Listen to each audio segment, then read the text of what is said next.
Nityananda Paramashivoham.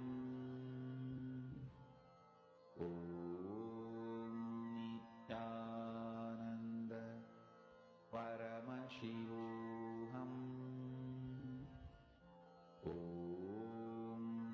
Nityananda Paramashivoham.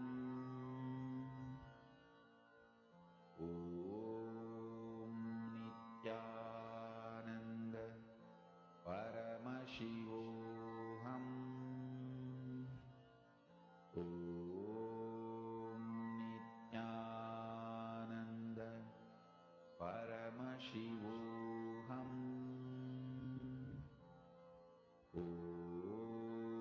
Nityananda Hope all of you have started manifesting, started experiencing the manifestation. See, please understand, it starts with this. Just decide to sit with the decision to manifest. That's all you need to do. The experience will automatically come to you. The moment you decide to give that breakthrough to yourself, whenever you manifest these powers, right? What starts happening in you is the way you experience, digest these higher cosmic truths completely changes. It just changes the way you perceive, experience the reality. Yes. Now, can I please request all the participants to come and settle down? Nithyanandam, can I request all the participants to please settle down? I request every one of you to please come in the camera, be seated. Darshan is going to start just round the corner. And for the darshan today, we're having a very important initiation about which we're all going to be learning now. I request every one of you to please settle down.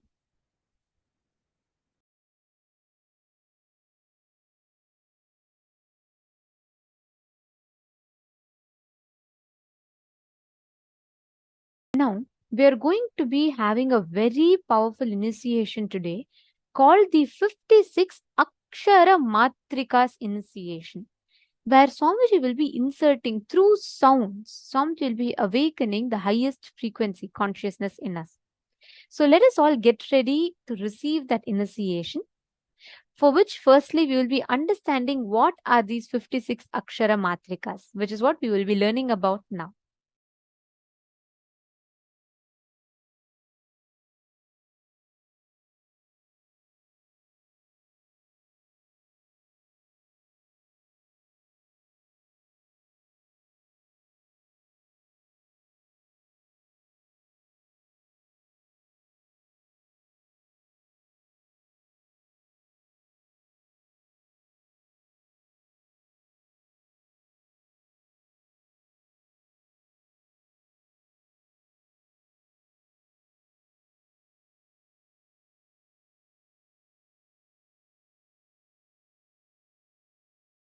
And more in a positive way. Yes. How the neurological experiences can be generated independent of outer circumstances and can be established permanently in us. First thing, do you understand neurological experiences are generated in your dream independent of outer circumstances? Yes. How can that be created, you are asking? See, I'll talk about this example of this alchemy products.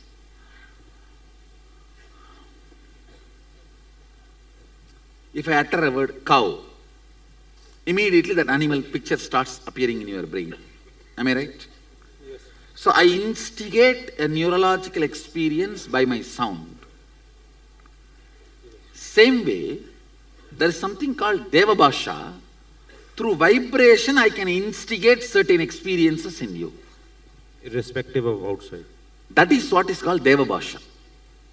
So those vibrations can be stored in a product. And it can go on instigating that in you constantly, whatever you are doing as your everyday routine. Whether you are lying down or sleeping or anything. That is what I am doing. How many of you already started feeling the effect of that alchemy products when you are sleeping with them? Raise your hand. This is the witness. Just see, that's all. That the experience can be permanent in us. Yes. Okay, sir. Neurological. When the effect is created, it's permanent enough. Now you understand that it's not waste of time and energy. It's all real science. I'm doing something real.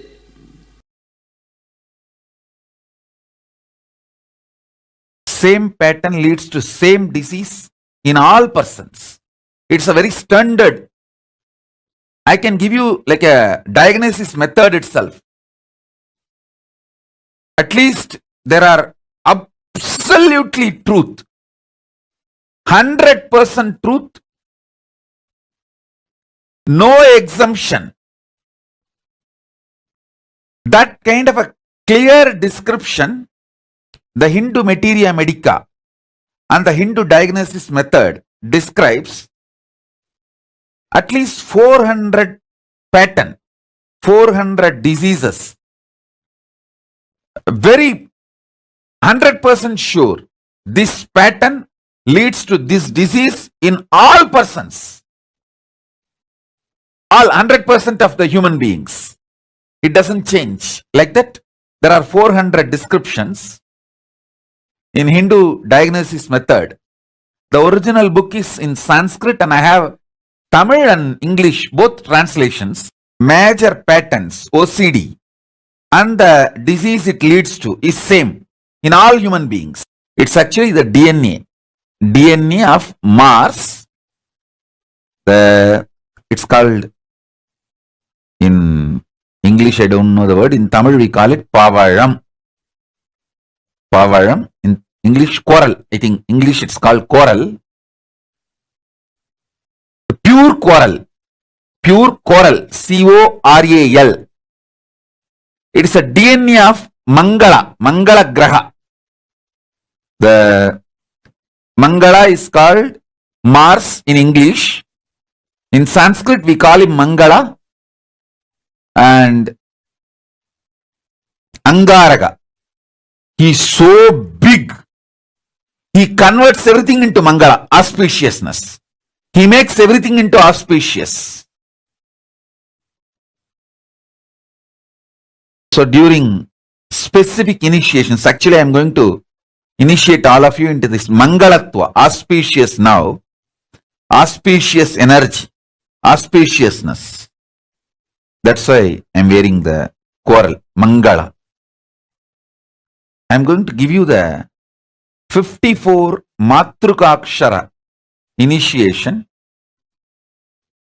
bringing the Paramashiva's DNA through the planets and 54 sounds. Actually 56. 54 is known to human beings.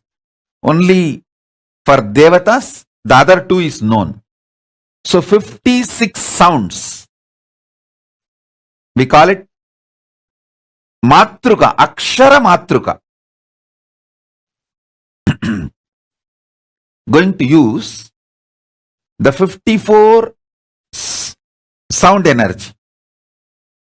I can say that 56, 2, which is known to Devatas also, is going to be used. 56 sound energy and auspiciousness, life positivity.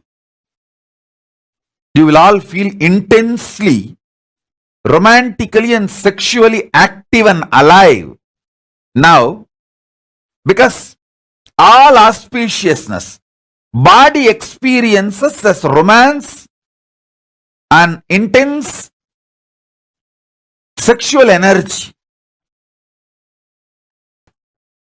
The whole body will feel that intense auspiciousness with this initiation. Whole life will feel very romantic and pleasant, and that bliss body, your bliss body will start manifesting.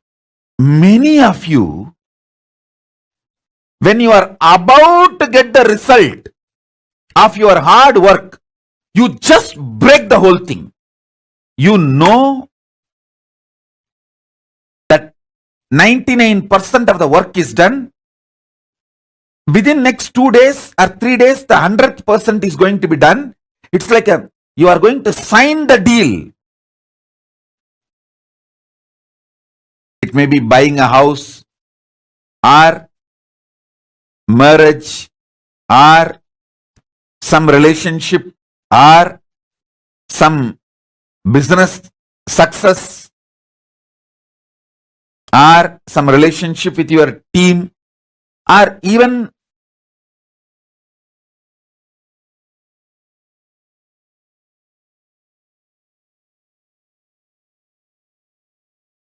things related to your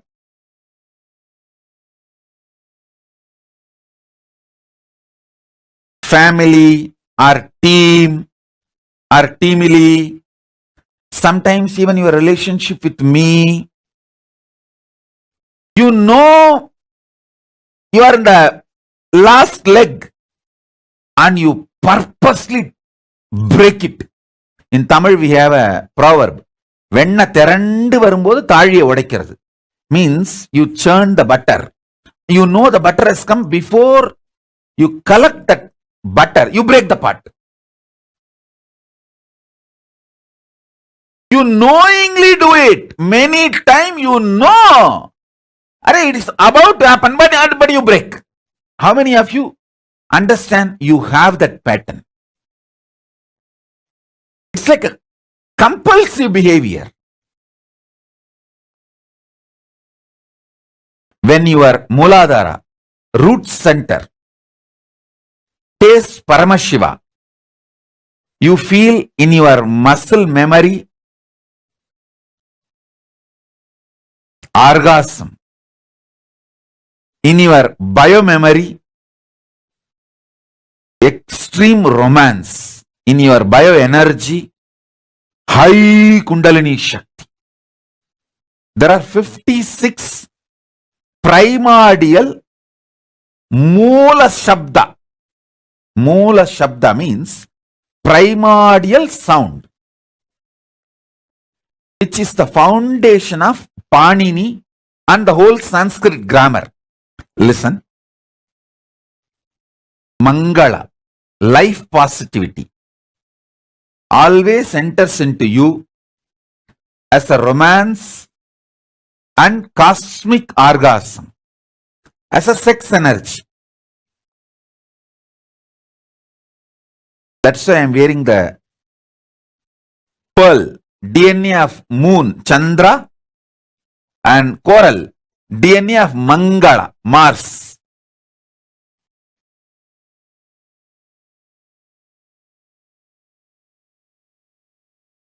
I'll bring Paramashiva's DNA through the planets, put it inside your Mooladhara chakra. It will do so much auspiciousness. I tell you, first it will break that self-sabotaging pattern. How?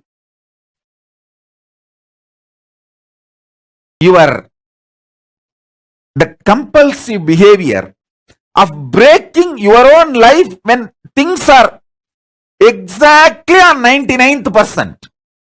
You will do everything. The 100%, that last is going to happen. Tomorrow you are going to sign and today you will break it. Knowingly. That self-sabotaging pattern gets removed when Mangala, the Mars energy, manifests in you. Mars energy manifests in you when Paramashiva's DNA is put in your root chakra, Mooladhara chakra. Which planet does self-sabotaging? Rahu does it. Rahu is the reason for that. If you worship Rahu, you will bless and you will tell, okay, I will not do that for you. You enjoy Guru and Shukra.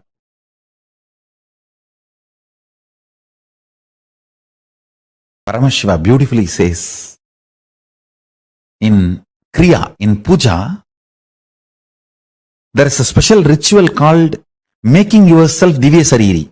You invoke every part with the sacred syllable of Paramashiva's name, Paramashiva, sits on the throne made out of 54 mantra. Not 52, 54. 52 akshara, one spelled but doesn't have a script, another one can neither be spelled nor written. So totally 54 akshara.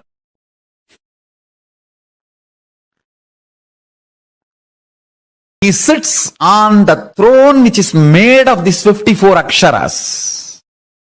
And listen carefully. When you invoke those aksharas in the various parts of your body, with the declaration, this part of the body, let it manifest Paramashiva and His glory, His state, space, powers and being and powerful cognitions. That part becomes Divya Sarira. If you do not feel pain during the multiple compound fracture, be guaranteed your body will not stink or rot or degrade when you leave the body. It will only be Jiva Samadhi. There will not be ordinary death. The body will not have any decay. Yoga Sarira doesn't decay. You become Divya Sarira.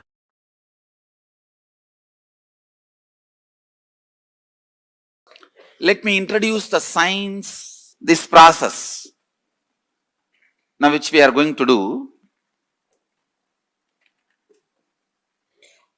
The exact 16 sounds which awakens these same lines into your brain, in your cognition, which makes that 42 powers awakened. I am going to use those 16 sounds and literally program your biomemory and muscle memory with those 16 sounds. See, all this, the traditional dress, ashram dress, it is all directly helping you to support the process. So, the weight of the clothes should sit only on the left shoulder. It should not sit on the right shoulder. If it sits on the right shoulder, body heat will increase tremendously. Your lungs will feel suffocated. If it sits on the left shoulder, only then lungs won't feel suffocated. It will constantly keep itself cool. And especially that Vaishnavite structure of worshipping and all that is completely, see, Vishnu, because he is in the Milky Ocean and everything related to Vishnu will be cool. So that's why Tulasi, not to catch cold. Shiva, the whole thing is cool, that the Kailasa, everything. But he himself is a very high active heat. That's why Baal to cool it. Baal will cool. The whole thing is related to this. See, now let me restrict myself only to this process. Let me not get into the whole thing. I am not expecting any cooperation from your mind. So you do not need to presume you need to be very silent, peaceful, meditating. You don't have to presume any of that. You don't have to imagine any of that. I am making it very clear. I am not expecting any cooperation from your mind. I am only expecting cooperation from your body. Means sit holding the yantra, don't scratch yourself, don't hurt yourself, like that housekeeping kind of level. That level cooperation only I am expecting from you. Nothing more than that. If at all I expect any cooperation, it is all just simple housekeeping level, which you can physically do, which you can do it using your body, Nothing else is required. So you do not have to have any stress. I free you from all psychological demand. No psychological demand. And just be free.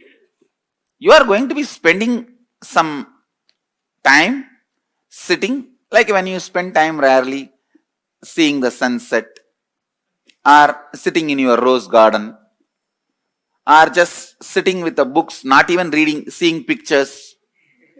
Now that is one of my hobby. I have beautiful photographic books of all the temples. Lot of temples, pictorial books. I'll be sitting and watching all those temples.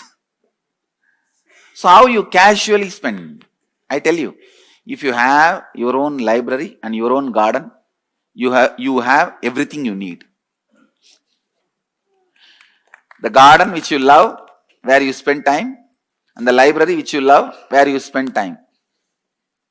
So how you spend time there? Like just sit. You don't have to plan. And if you are tensed, okay, be tensed. If you are relaxed, okay, be relaxed. I am not expecting any psychological cooperation from you. And you don't have to presume that you are supposed to be in any specific way.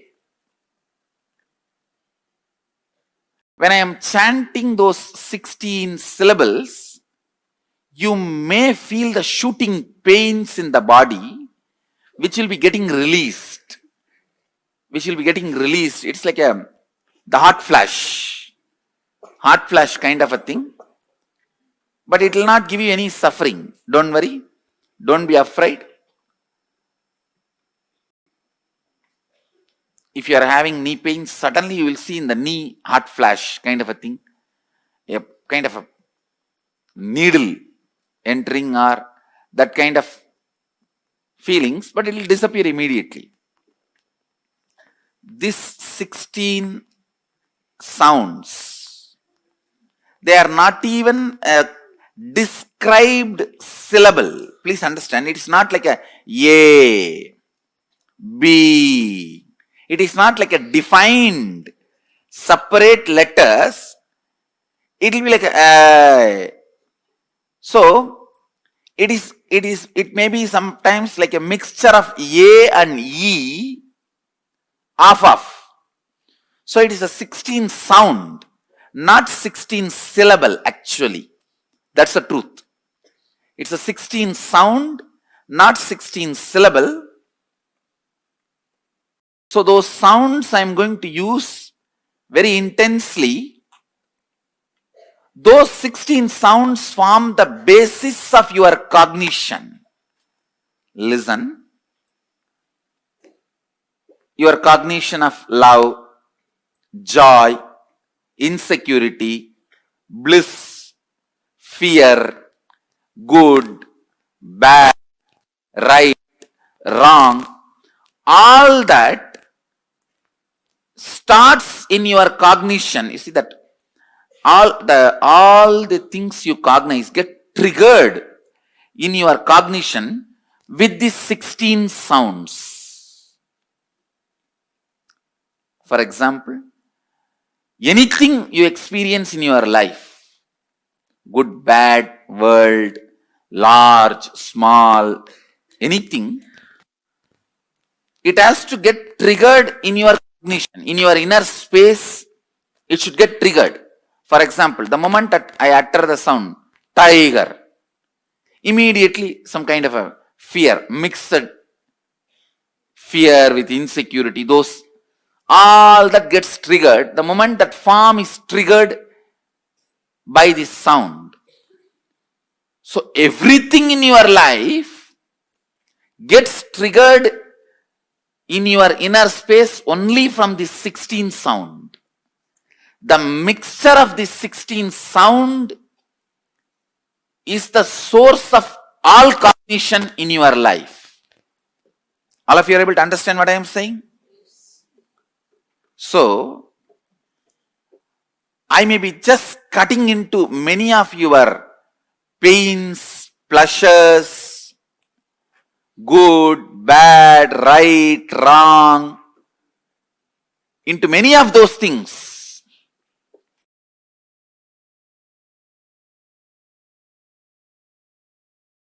Number one, Brahma Dhyanam means being in that ultimate Parabrahma, Paramashiva, Parandama, which is the ultimate. Paramam, Paramatma, Paramashakti. All these words you can use. That Paramam, ultimate. Being in that Paramam, that is called Brahma Dhyanam. Brahma Aksharam, the syllable which puts you in that space. Mahaksharam, Brahma Aksharam. That Brahma Aksharam is this 3 dot. You can see in my own Guru's handwriting, Brahma Dhyanam, that word in Tamil it is written, and 3 dot. That 3 dot is the Brahma Akshara, ultimate mantra, which puts you in Samadhi immediately. And now I will give you precise cognition. This 3 dot means, understand, there is something in you which you don't need to remember. It is there 24 hours. When you are waking state, when you are in dream state, when you are in deep sleep state, it is there. Even during deep sleep it is there. That is why after sleep when you come out you say, I slept so well. So it is there. You don't need to remember it. And you can't forget it. It is there. Which you don't need to remember, which you can't forget, and that only remembers everything. These 3 qualities put together, there is something in you. That is Arunachala. That is Paramatma. That is Paramashiva. That is Parabrahma. That is Parandama. That is Paramashakti. That is Paramaguru. And that is Paramatma. Listen.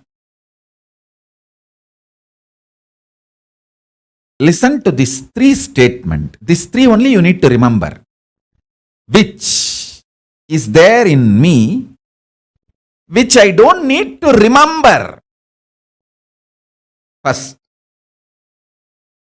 Which I cannot forget, even if I want.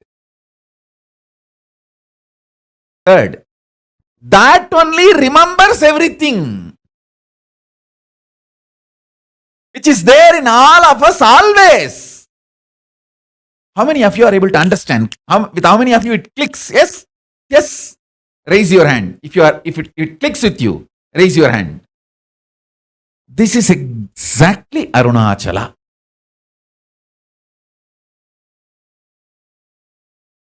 Remember that which cannot be remembered, cannot be forgotten, that only remembers everything. That is what is cognition. That is what is cognition. It is not faith. It is not belief. It is not idea. It just clicks. Sit and try to understand this. Yes, there is something in me. I don't need to remember. And I can't forget. And that only remembers me. Remembers everything. That is what is Arunachala. That is what is Paramatman. That is what is Parabrahman. That is what is Paramashiva. That is what is Parampurul. That is what is Paramashakti. That is what is Parabrahma, Parandama, Paramashiva, Paramashakti, Paramatma, Paramaguru. Sitting in that is Nirvikalpa Samadhi, Brahma Dhyanam.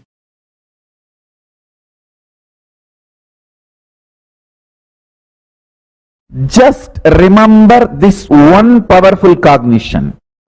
This Mahavagya puts me in Samadhi. This is spiritual lullaby for Samadhi. And Suprabhatam, wake up song for Paramashiva in me. For Paramashiva to manifest.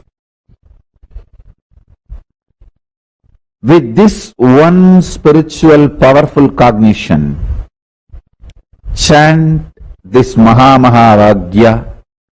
Om Nityananda Paramashivoham.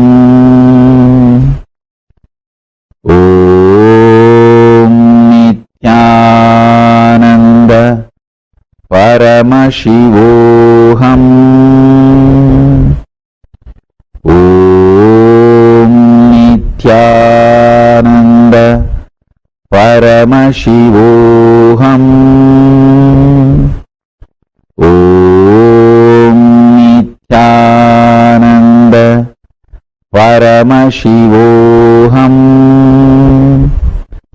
Om Nityananda Paramashivoham.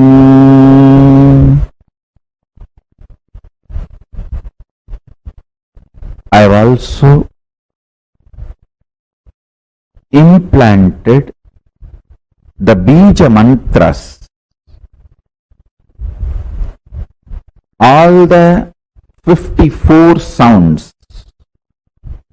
Some of the Sanskrit scholars may think, oh, it's only 51, some 52. What is mean by 54? Please understand. Many people think Sanskrit has only 51 akshara. Some say no, it is 52. But I tell you 54. There are 54 bijas, powerful seed syllables. I have embedded them into this Mahavagya and has manifested the various versions of Mahavagya, which I will be sharing with all of you in further satsangs, like Om Nityananda Paramashivoham. When the Devi Bija, Parashakti Bija is embedded, Om Hrim Nityananda Paramashivoham. When Ganapati Bija is embedded, Om Gham Nityananda Paramashivoham. So with each Bija mantra, this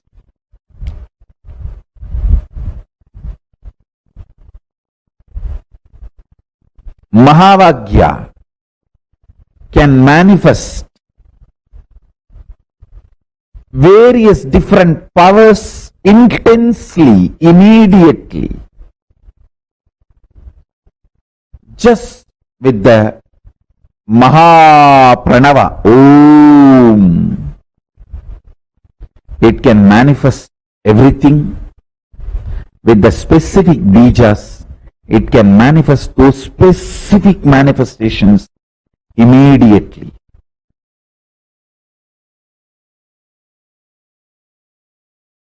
So sannyasa, purifying everything, actually exacting that nya dhatu means flowing with the cosmos, nyaya.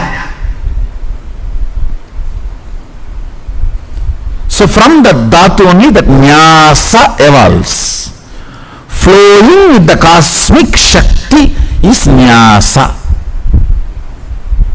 Nya means then from that only the nya, Jnana Dhatu and Nyaya. The whole thing evolves from that. Flowing with the ultimate.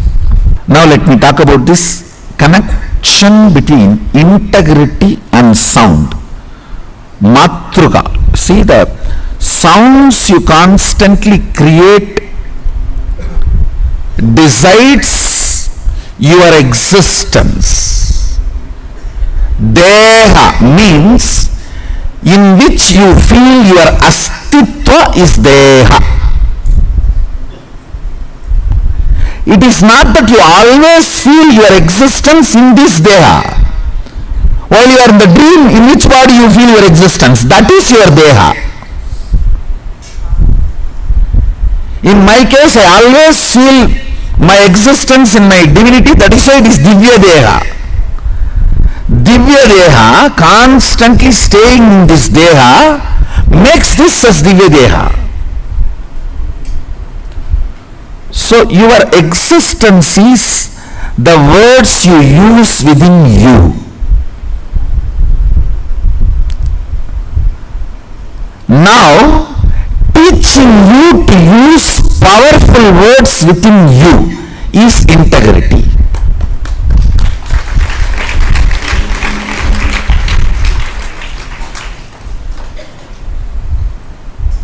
When I am teaching you to use powerful words within you, I am stopping all the pollution of Ganga. When I am installing these mantras into your body, I am just sending a heavy rain and flushing the whole Ganga of the past pollutions. Clear? When you think with Agama software, anything you think will go on becoming reality, because the Ashtakanma Shaktis will start manifesting in you. Actually, today I gave a thorough compilation. Start as Vedanti, grow as Shaivagami, conclude as Shaktagami.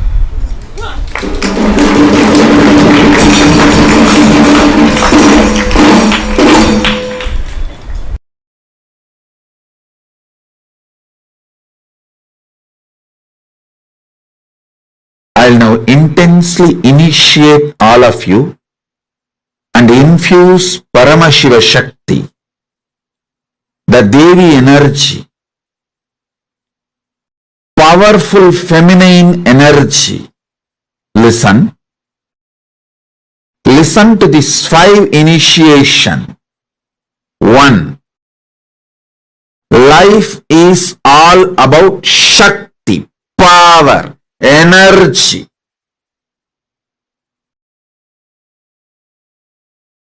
Poor, mediocre, cheap, ignorant human beings think life is all about good and bad, right and wrong. But only elite, royal, enlightened, great beings know life is all about Shakti, power, energy, not about good, bad, right, wrong. I am not saying you should be bad, but I am making it very clear. Cosmos functions based on energy, Shakti. So if you want anything, it can be only from Shakti, power, energy. If you know how to receive and infuse that energy into your sankalpas, your vision, your desire, your want, your need, you will simply manifest it. Mediocre minds, mediocre people ignorant people think life is all about good and bad, right and wrong. The whole equation, right and wrong, good and bad, the whole idea, good and bad, right and wrong, and all the conclusions you come to based on good and bad, right and wrong, the whole thing is false shit. Use any word you want after this.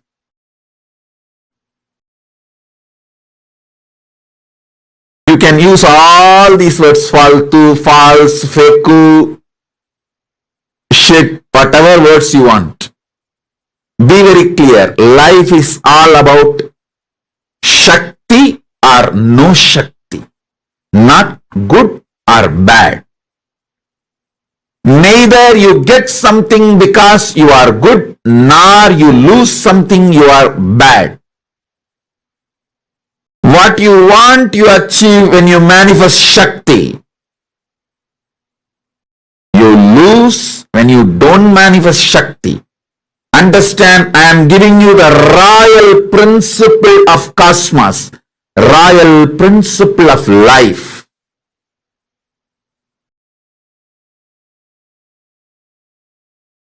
First truth, first initiation. Life is all about Shakti. Second initiation. You have the possibility to manifest Supreme Shakti. Supreme Shakti has put her own seed inside you. You can simply mirror that Supreme Shakti and manifest it. This is the second initiation. Third,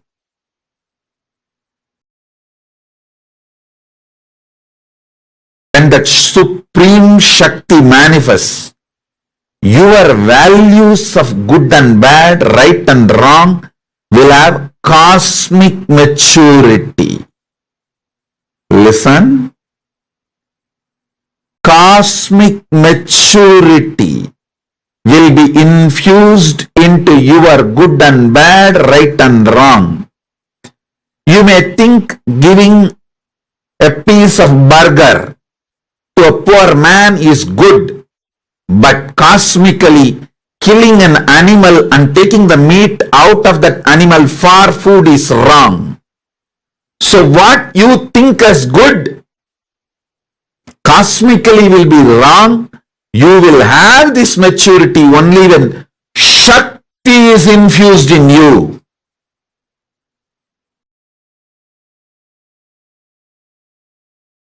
An animal whose system cannot digest vegan food, if he or she takes, like a lion, eats the flesh of the another animal, it is not sin. But the body which can digest vegan food, if you have that body and still you are killing some other animal for the flesh for you to eat, it's wrong. You may think giving a burger is a great good deed. No. Cosmically it is wrong. Your good and bad will have maturity only when Shakti is infused in your system. So understand, life is all about Shakti, energy, power, not about good, bad, right, wrong, as you understand.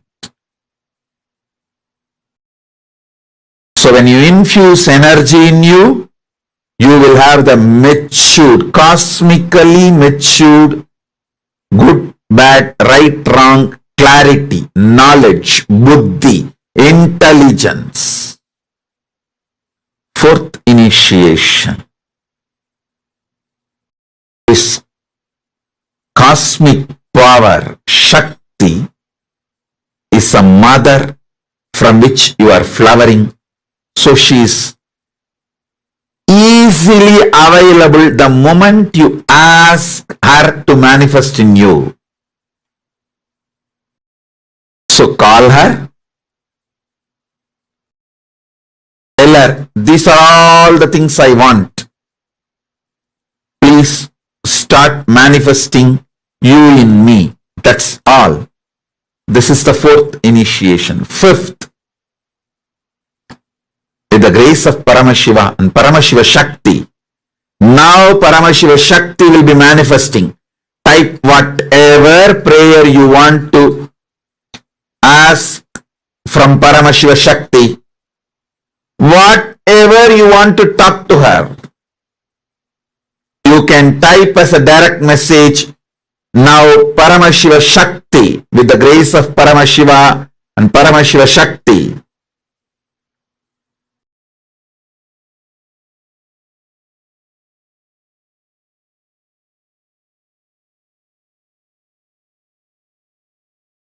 Paramashiva Shakti will manifest now.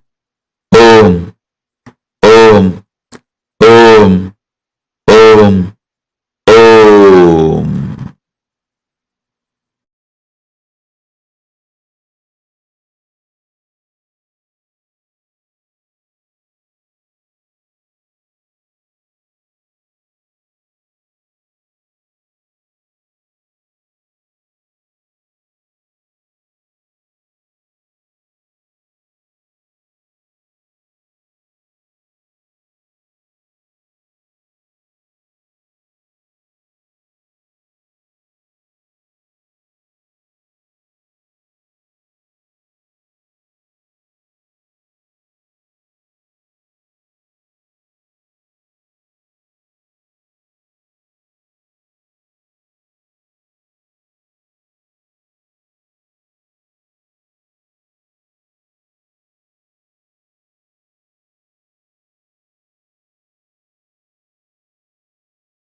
Nityananda.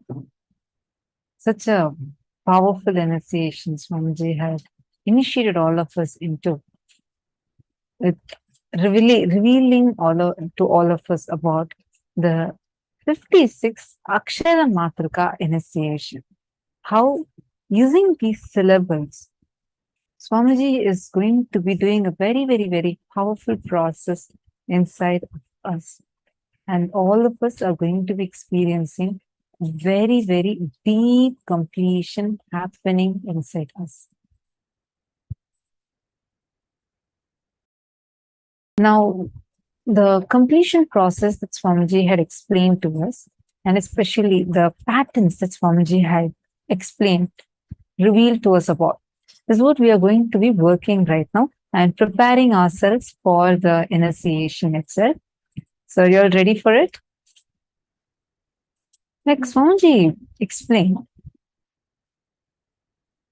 there are 52 syllables in Sanskrit. And the whole Sanskrit language can be reduced to Omkara. And the whole Omkara can be reduced to the center sound. The Omkara has A, U, and M. It can be reduced to the center sound of U, the center vibration. When you centering yourself in the center vibration, you can just go beyond language and verbalization.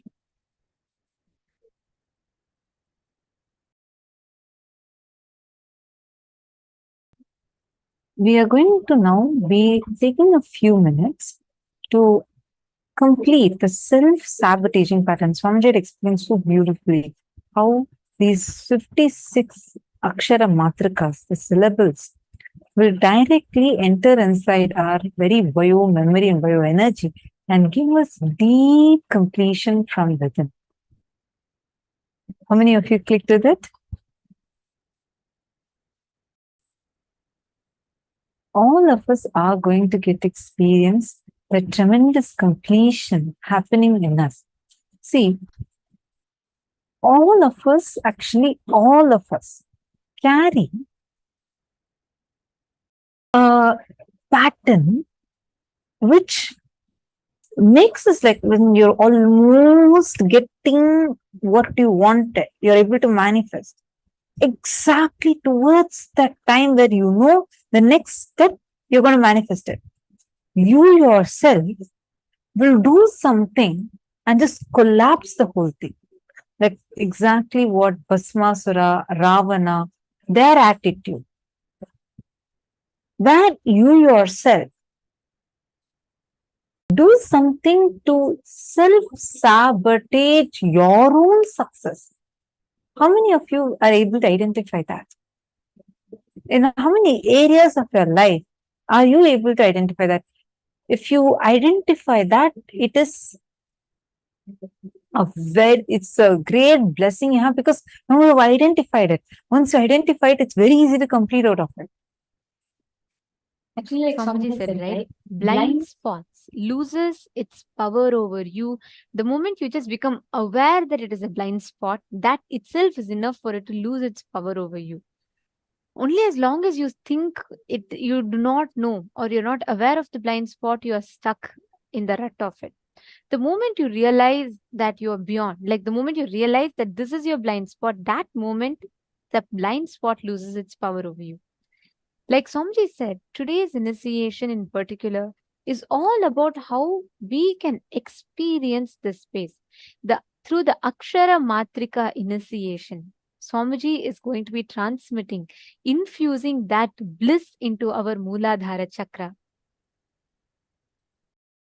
Take a few minutes, and how many of you are able to find out that exact place where you do the self-sabotaging? For example, let us say you are having, now you are just rebuilding yourself, and after a long time, you're able to rebuild your relationship with the people around you. Let's take, for example, your spouse.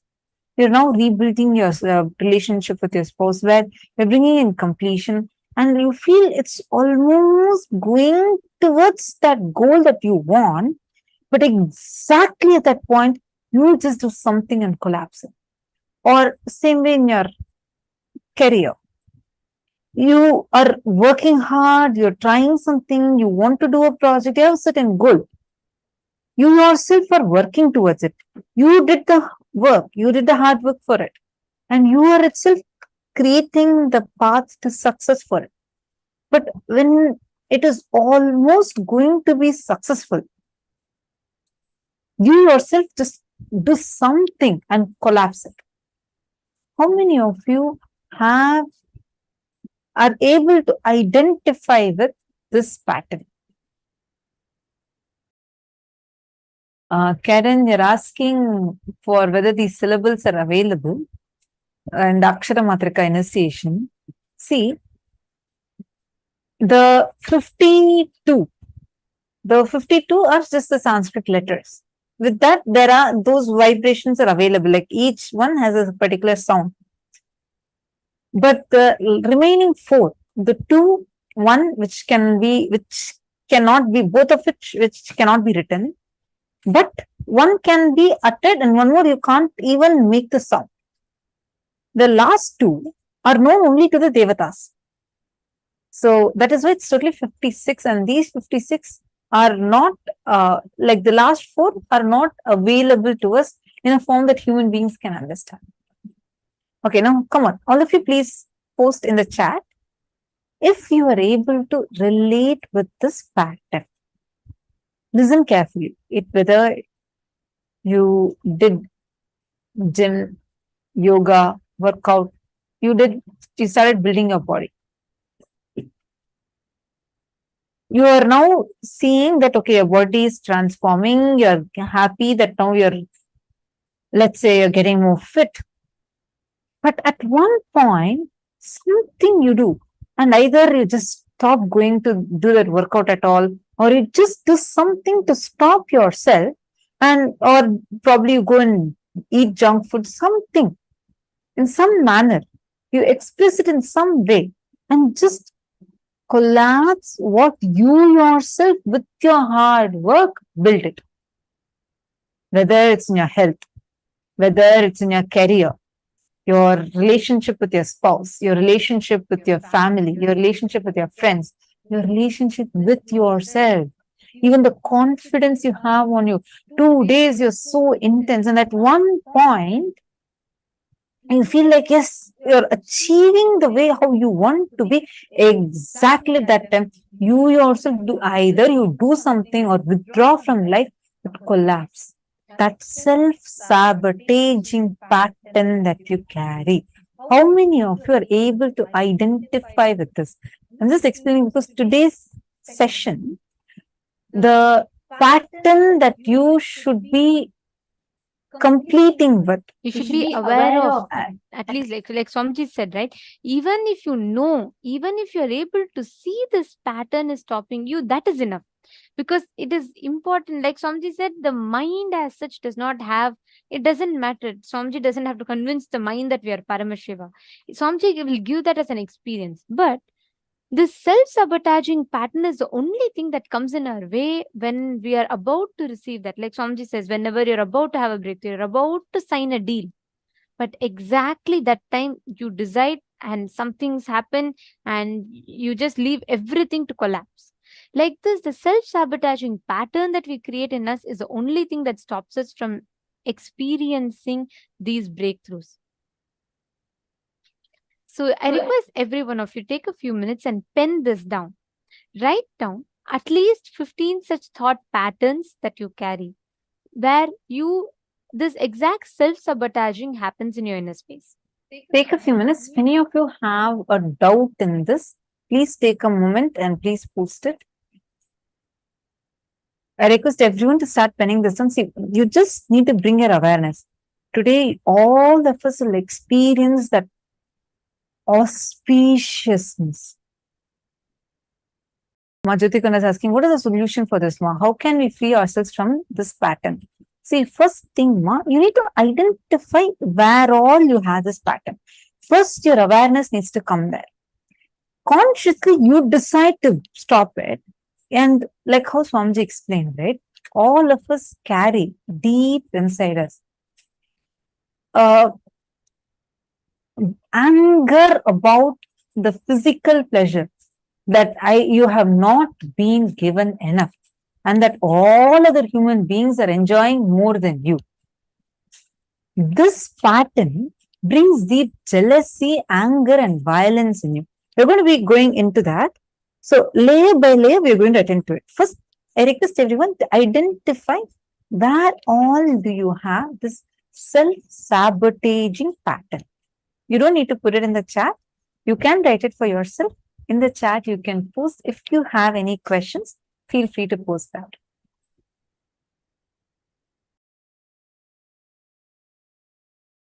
So, Majyotikonda, first let's identify it, write it down, and then we will be going into the next step in a little more deeper layer, and we'll be working on that completion.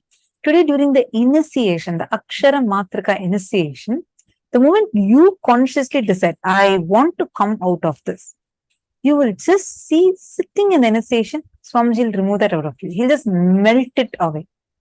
First, we are going to be focusing on completing with this pattern. May I request all of you to please post if you have understood what the exercise is?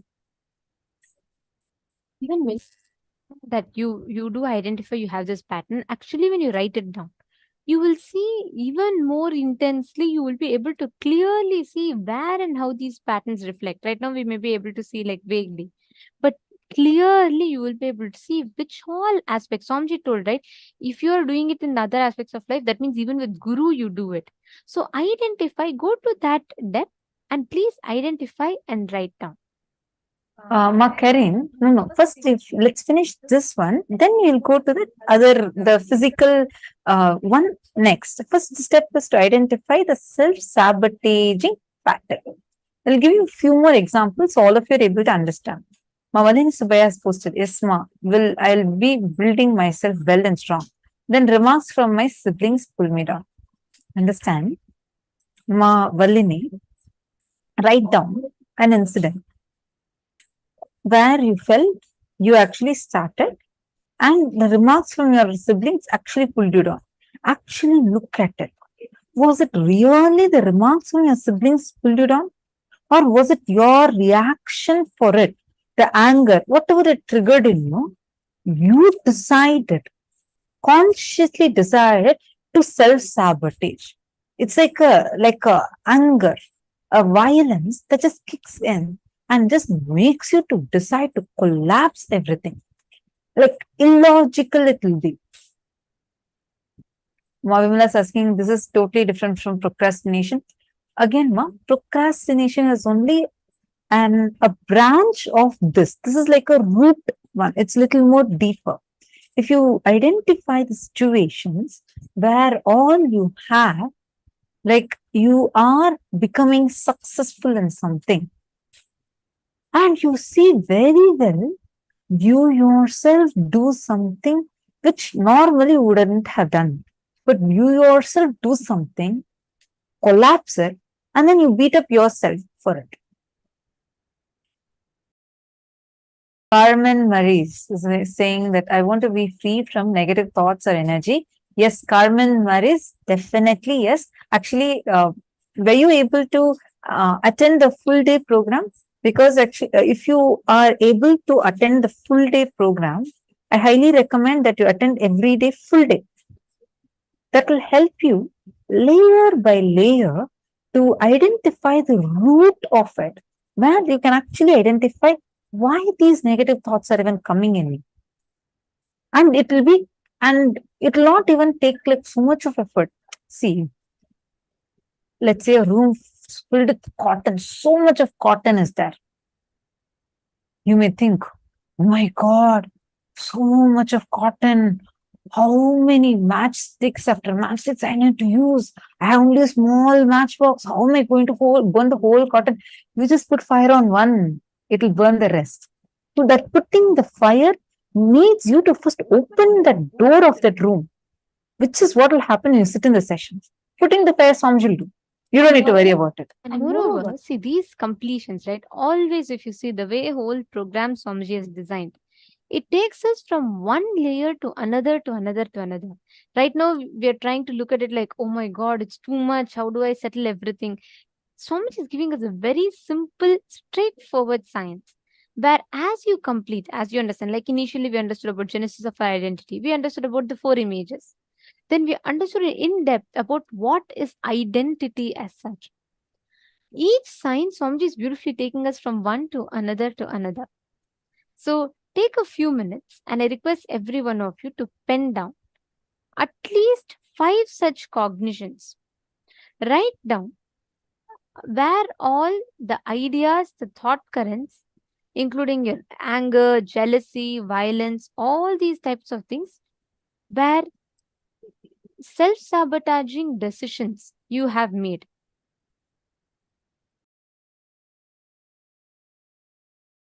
So, Ma Vimala, I hope you also understood, Ma. The procrastination also, look at it from this angle. Where, if you're saying you're having procrastination, look at, you already know that you're carrying that procrastination as a pattern. It's a conscious choice, right? Look at the situations wherever you're almost like, let's say, you have a lot of ideas to put a business proposal together, put it together, you want to do it, and you really decided, quite like, you feel this will be such a hit idea. Start working on it.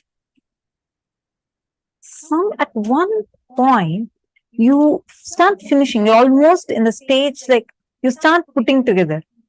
And then at one point, there will be like one kind of a violence from within, a decision, like you yourself will feel like it won't even be like a logical step 1, step 2, like that. Somehow you either you withdraw, procrastinate, postpone it so much, and you'll collapse it. Or some way you express that violence to collapse it. That is called as self-sabotaging pattern. Ma Nitya Kalyana Sundari is asking, I definitely have this pattern whenever everything is going great in my life. I have this tendency to tumble and destroy everything for no reason. Good that you're identifying it, Ma. Please write down those incidents and we will now help you to, first you're going to identify it, then you're going to do the second level completion. After we finish that, then we are going to be working to prepare our inner space for the darshan. During the darshan, Swamiji will melt away these patterns. He will infuse that mangalata, auspicious energy into you. And this pattern will just melt away. So don't worry, all of you can just be relaxed, just be here. Let Swamiji do the miracle inside of you. If you're finished, please let us know saying you're done. Just at least first for now, do 5 incidents like that. 5 places where you see clearly how you yourself destroyed your own success, your own good things. Like for example, you have decided you want to do something and you've taken a decision, you started doing, but something will happen in you, some cognition, like it won't even be like thought through kind of a thing. You'll just decide and collapse it. You all don't need to post what pattern is it. It is just say if you are written and you have finished it, please say you have finished it. Then we'll go to the next step. So nice to see so many of you participating. And all the participants who are watching us on YouTube, we highly recommend you to immediately join the Zoom, especially because we are going to be having the live darshan. I don't think any of us want to miss out on the Nayana Diksha. And especially today, the science that we have learned, even $1 billion cannot get us this knowledge. Swamiji is not just talking about our physical identities, right? Swamiji is going to the very depths. What do we understand as gender in our physical, physiological, psychological, and conscious levels? And the initiation today is something that we should never miss at any cost, because this initiation is directly going to work on your very definitions of pleasure, pain, joy, failure, all of these. And so much is going to literally infuse our DNA, the root center, Muladhara chakra itself, with the ultimate cosmic bliss. So it's a very powerful process. And also one important thing, right after the process, at least for the next 1 hour, you should not touch anyone. Swamiji had told that the body will have to settle down with the energy. So it's important that you're maintaining distance and you don't touch others. So now, Rohit Agrawalaya, I read your message. Rohit Agrawal, can I request you to please come on camera? I see that you're participating, but I do not see you on camera. I request if you could please turn on your camera. Just one thing in what you have posted. I request if you could please identify now whatever you have posted, right? Take a moment, take 5 incidents. Let's not just put the overall pattern, because we think the overall this is to be a problem, but there might be something underlying. So you need to identify that one. Could you please write down any 5 incidents where all these different expressions of the self-sabotaging pattern you have written, where these self-sabotaging patterns expressed, and very explicitly identify those situations. It will be specific. For example, let us say that you wanted to apply for, okay, you wanting to present your plan to your boss. You've prepared everything and everything is ready. You're just going to go and present to him. And exactly on that day, like it's the best day you really want to do it. Exactly on that day, you just have a fight in your family, and that anger just collapses the whole thing. By the time you reach your office, you're already tired, and it does not allow you to even be able to present it properly. And you end up beating yourself up, saying that I should have been more patient, I should have done this, I should have done that, and puts you into a cycle like this. Are you able to identify it? And it's like a vicious cycle. You go on repeating it. So you become upset about that once again. Like someone said, it becomes more of an obsessive, compulsive pattern in us. It's a compulsive reaction that keeps happening in us. So let's identify that.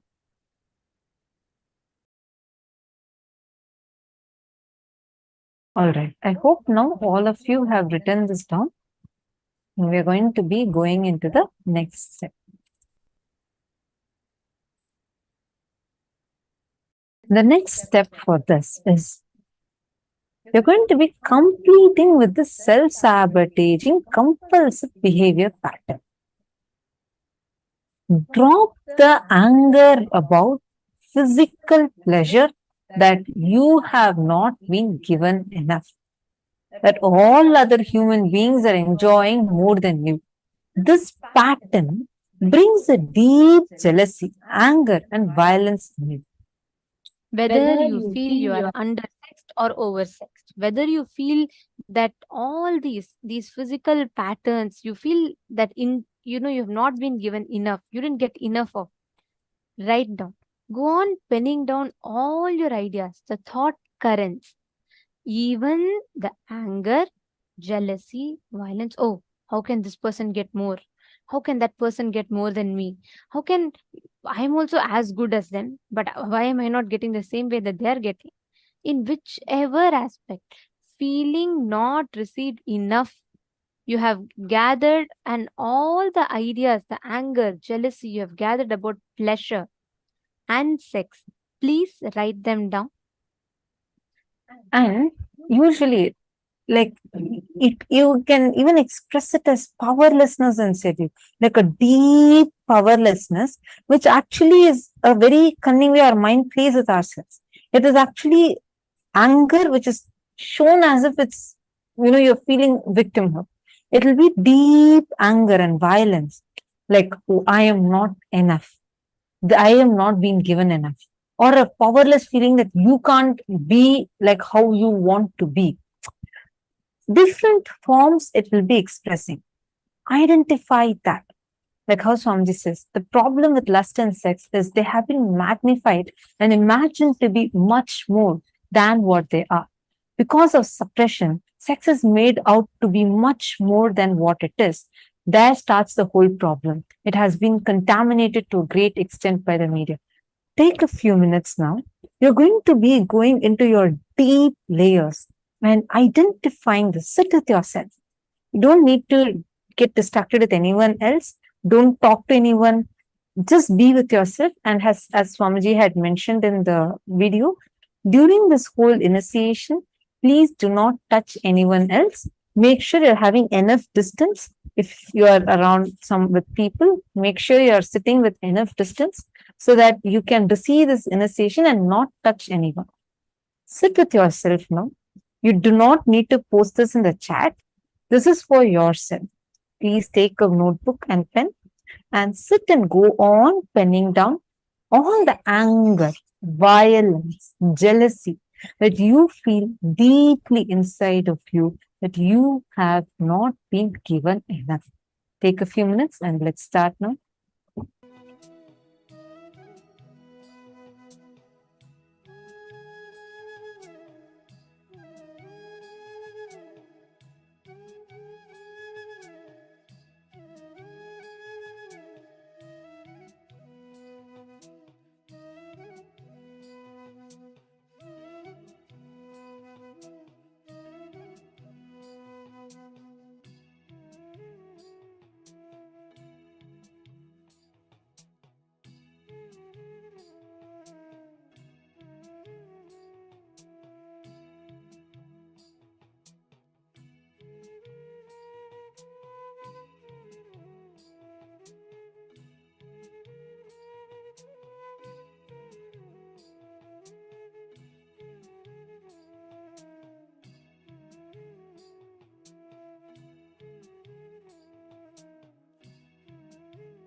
Please relax.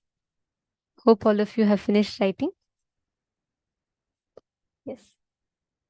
Now it is time for all of us to get ready for the initiation that we are going to be receiving today. Swamiji himself had revealed about how through this Akshara Matrika initiation, Swamiji is going to be infusing the intense auspiciousness into each of us. Just through this Diksha today, all of us are going to be bestowed with immense auspiciousness, and our whole, like Swamiji said, all the self-sabotaging patterns, delusions that we put ourselves into, everything will be completely cleansed. And not just that, all the pain, everything will become into intense pleasure. You'll experience bliss in every pore of your body.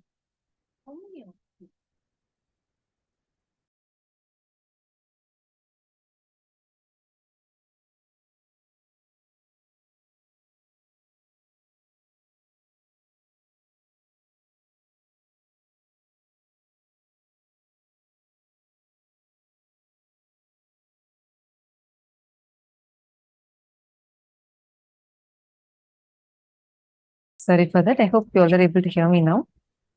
How many of you, when you all wrote down, first we did the exercise where we all identified the self-sabotaging patterns and then went a little more deeper and we identified the anger, jealousy, violence that we carry inside us and where we go on feeling that we are not being given enough.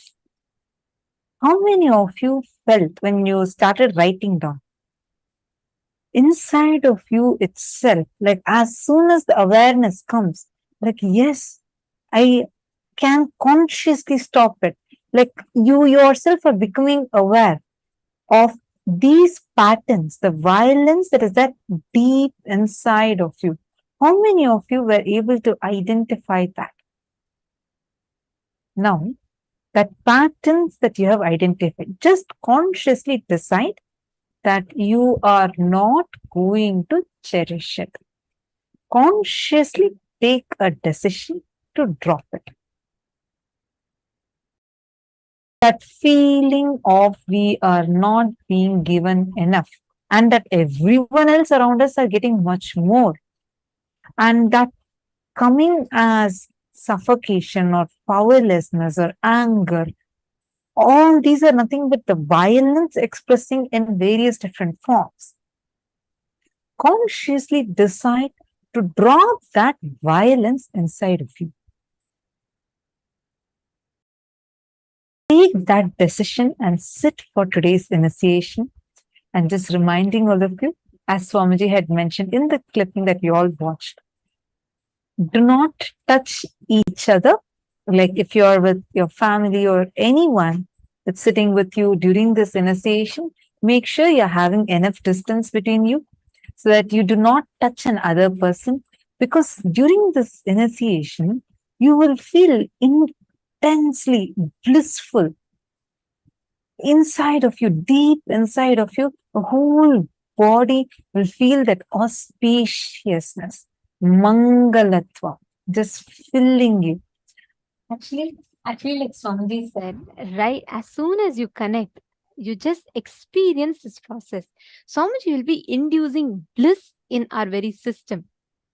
And every aspect of your life, all the struggles, anywhere, whatever you felt as somewhere, wherever you carry that anger or violence, Swamiji will just convert all of them into intense bliss. You'll feel so much of energy and active right after this initiation. And this initiation will induce ultimate auspiciousness into each and every one of us. And today, all of us are going to be having the darshan of Ardhanarishwara, the very form of Paramashiva, through which Paramashiva and Paramashiva Shakti represent that ultimate transcendental gender, the superconscious mutation of Paramashiva, through which the ultimate conscious happening, Devi Shakti, Paramashiva Shakti and Paramashiva, the supreme consciousness, become one and the same, and they give the darshan, grace the whole world. Let us now chant the Dhyana Shloka of this form. Dhyana Shlokas are basically the mantras, the sacred chants, that describe that particular form, manifestation of Paramashiva. Actually, you all can intensely listen to the Dhyana Shloka and today observe during the darshan. You will really see how that micro details with which Swamiji is giving all of us the darshan in the most authentic form, exactly as described in the Agamas, in the Dhyana Shloka.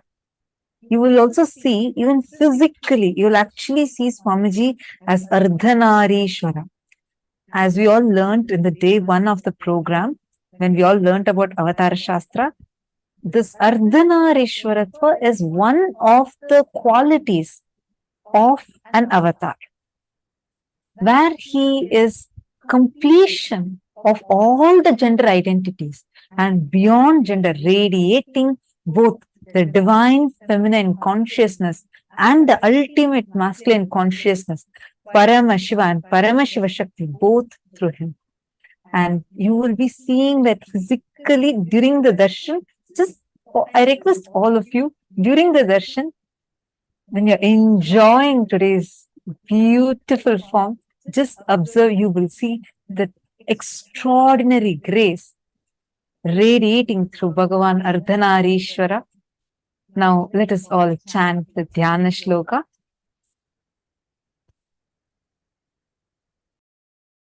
Please sit straight, close your eyes, and you all can visualize this form as we described. Chaturbhujam trinetram cha shivam cha daksha pasvake vamardham vamabhage tu simanta tilakalakam netardham lalate tu samyukta dakshanamshake dakshine kundalam karne dadham vame tu patrakam Katyam va kalitam va me abhayam tanka cha dakshine varadotpalake va me keyura katakanvitam umam chetusthanam kuryat swahakarayutum tova shronyadham dakshine shambho Vyagracharmankritambaram Umardham Katisutram tu Chitravastat Parichadam Nupuralankritam Vame Savyapadam tu Kunchitam Savyam Pravala Varnasyat Sukrishnam Vama Bhagakam Ardhanarishwaram Proktam Devi Bhagashyama Varnaha Ishwaro Rakta Varnakaha.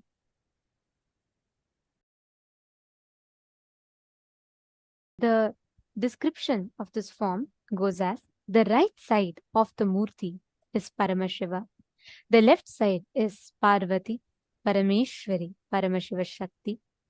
On the right side, Paramashiva is adorned with the reddish color body with the Jata Juta and Ganga, the crescent moon.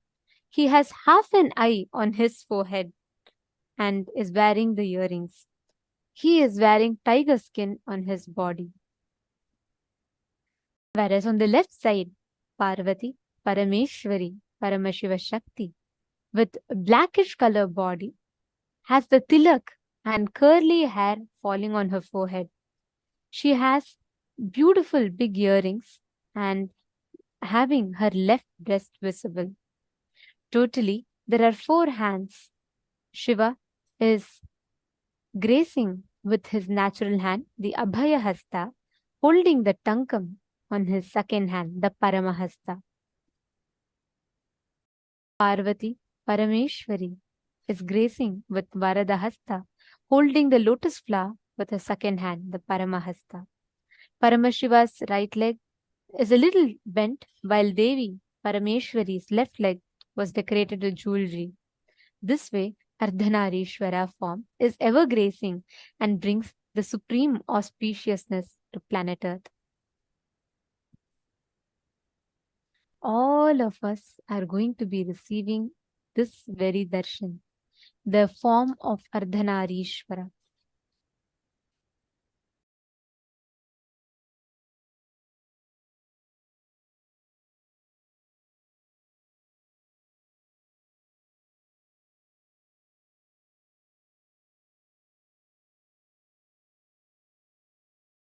That we're all going to be having today, where Swamiji is going to be using the 54 sounds, actually 56 sounds, the sounds like Swamiji revealed, which are only known to